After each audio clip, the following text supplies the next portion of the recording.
নমস্কার বন্ধুরা, সোনিয়া সোল ক্রিয়েশনে তোমাদের অনেক অনেক স্বাগত। আশা করি তোমরা সকলে খুব ভালো আছো। যদি আমার ভিডিওগুলো ভালো লেগে থাকে অবশ্যই করে লাইক করে দিও, কমেন্ট করে দিও এবং সাবস্ক্রাইব করে দিও।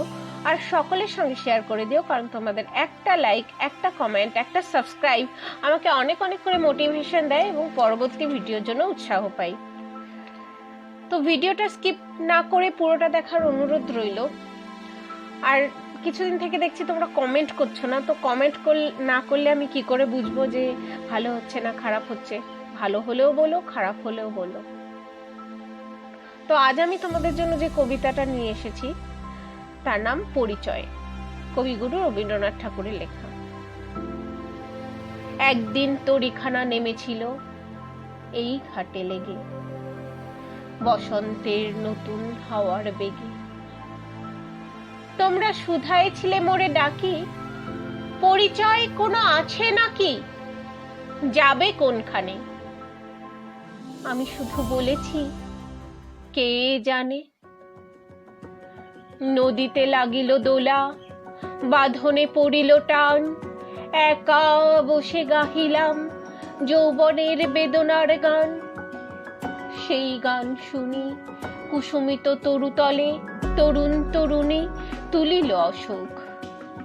মোর হাতে দিয়ে তারা কহিল, এ আমাদেরই লোক, আর কিছু নয়, সে মোর প্রথম পরিচয়। তারপরে জোয়ারের বেলা সাঙ্গ হলো তরঙ্গের খেলা। কোকিলের ক্লান্ত গানে বিস্মৃত দিনের কথা অকস্মাৎ যেন মনে আনে। কনক চাপার দল পরে ঝুরে ভেসে যায় দূরে। ফাল্গুনের উৎসবের রাতির নিমন্ত্রণ লিখনো পাতির ছিন্ন অংশ তারা, অর্থহারা। ভাটার গভীর টানে তরিখানা ভেসে যায় সমুদ্রের পানে।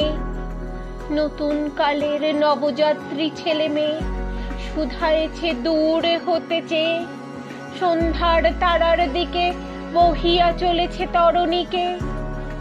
সেতারেতে বাঁধিলাম তার, গাহিলাম আরবার, মোর নাম এই বলে খ্যাত হোক, আমি তোমাদেরই লোক, আর কিছু নয়, এই হোক শেষ পরিচয়। নমস্কার।